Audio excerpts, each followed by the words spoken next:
Ecclesiastes 3:1 says, "To everything there is a season, a time for every purpose under heaven." There are times and seasons in our lives, and God's timing is God working in our lives in the right way. One of the seasons or times of our lives is the season of waiting. There are times throughout our lives where we have to wait on God. We must trust God.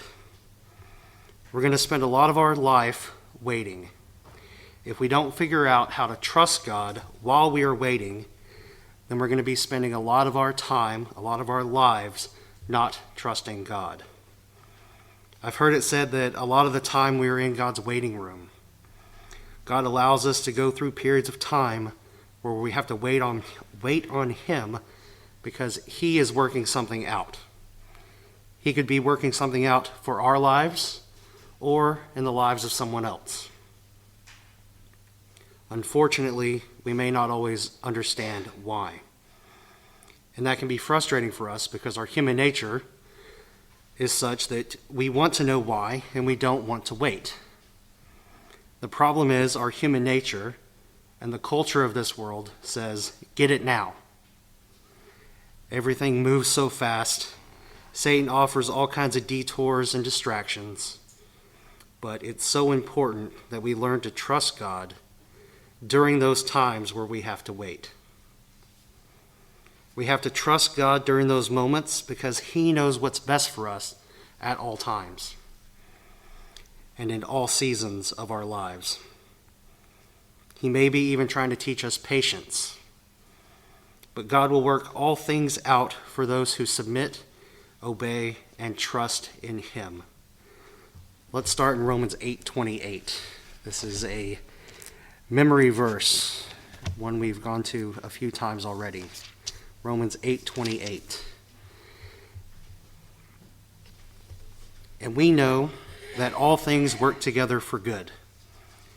Not that everything will be good in every moment. We all will have trials and tribulations that we have to deal with, but things will work out and eventually produce good. Good for everyone? No.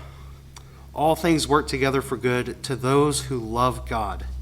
We have to be loving God. We have to be submitting to Him, obeying Him, and building a relationship with Him.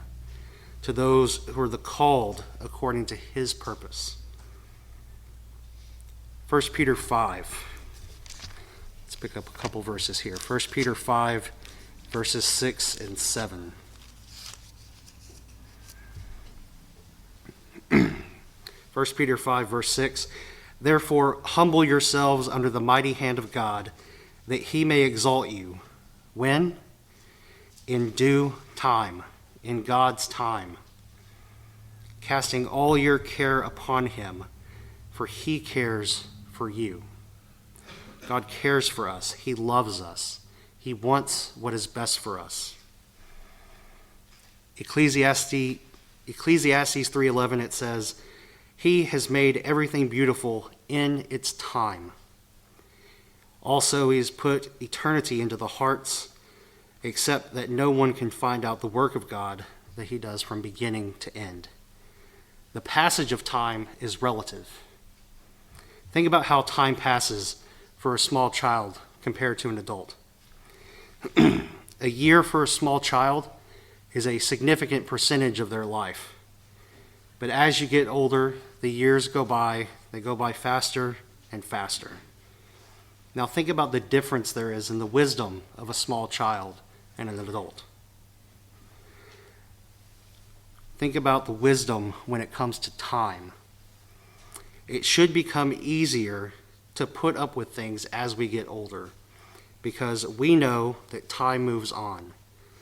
The situation will pass and a new season of life will come around before you know it. Now consider God, who is eternal. Peter says that one day is 1,000 years, and 1,000 years as one day.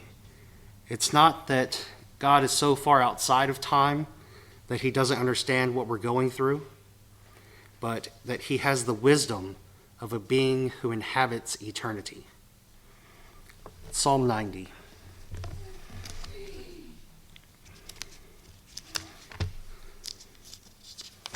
Psalm 90. This is a prayer of Moses, the man of God.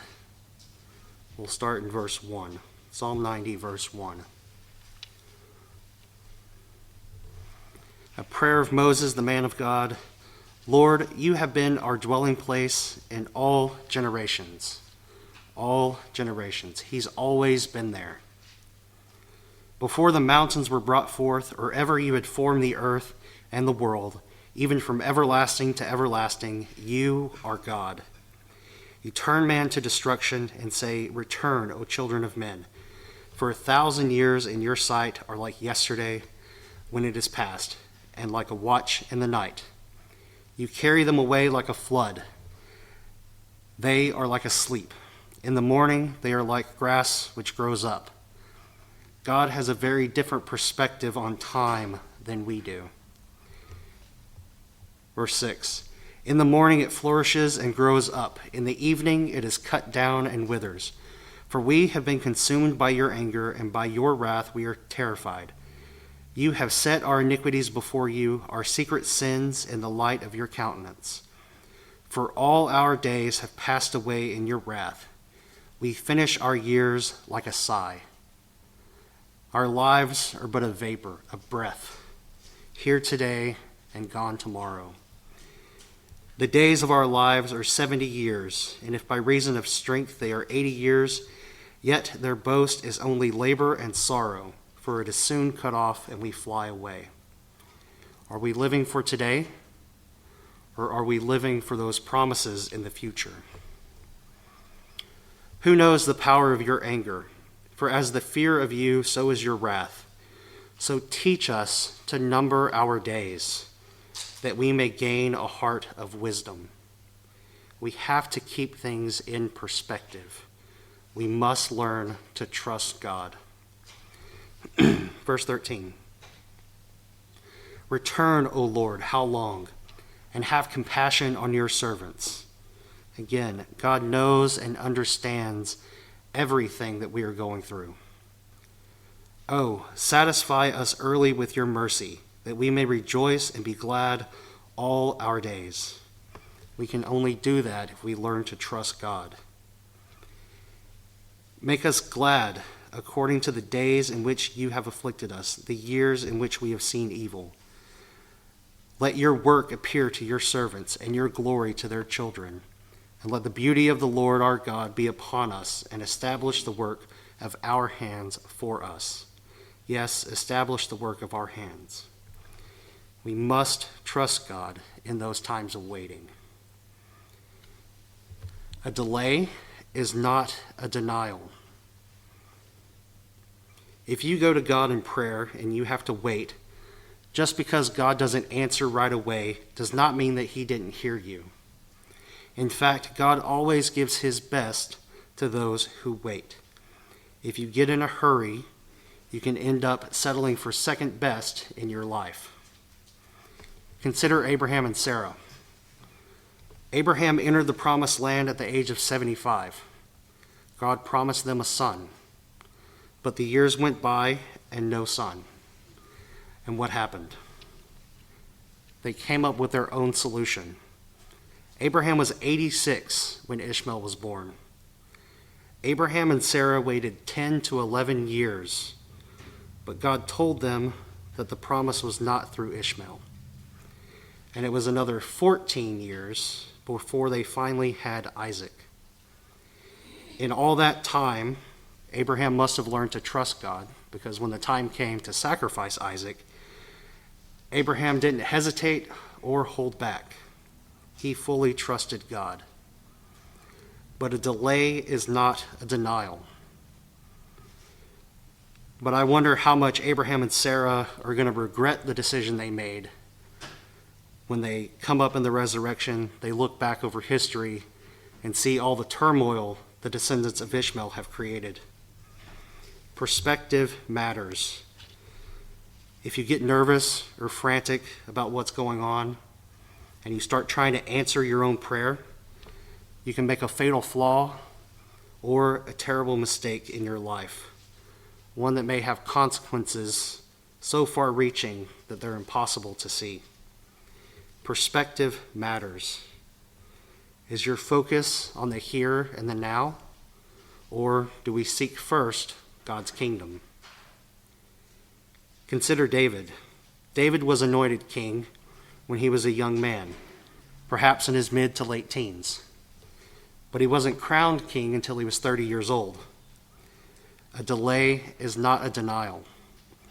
During that time, David had to go through a lot of trials and a lot of turmoil. Let's go to Psalm 31.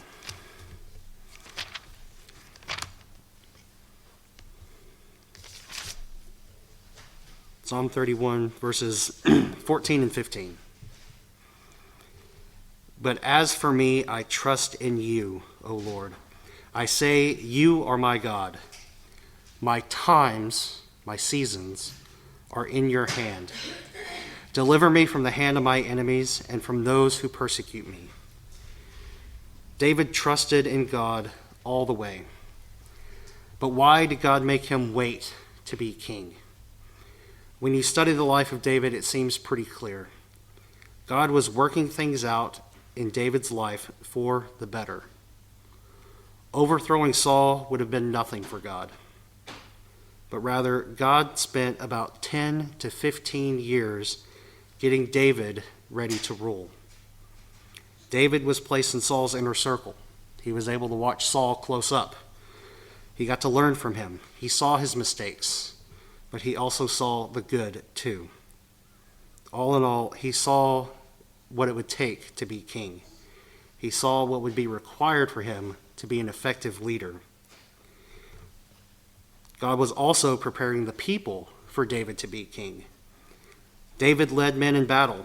God allowed him to be put in positions of leadership over the people. They would be able to see how he handled himself, allowing him to grow in favor with his future subjects. He grew and matured and ultimately became a great and a wise king. A delay is not a denial. We may never know all the things God is working out on our behalf, but while we wait, God is learning what is in our hearts, and he is working things out for good. Just over a page, Psalm 27, page or two, Psalm 27, verse 1. A psalm of David. The Lord is my light and my salvation. Whom shall I fear? The Lord is my strength. The Lord is the strength of my life. Of whom shall I be afraid? Verses 13 and 14. I would have lost heart unless I had believed that I would see the goodness of the Lord in the land of the living. Verse 14. Wait on the Lord. Be of good courage, and he shall strengthen your heart. Wait, I say, on the Lord. A delay is not a denial. God will answer when the timing is right. God says in Isaiah, for my thoughts are not your thoughts, nor are my ways your ways. For as heaven is higher than the earth, so are my ways higher than your ways, and my thoughts than your thoughts. We just don't think like God. God has a far greater wisdom and better perspective than we can imagine. He sees what's happening. He knows. He understands. He cares. But God will answer when the time is right.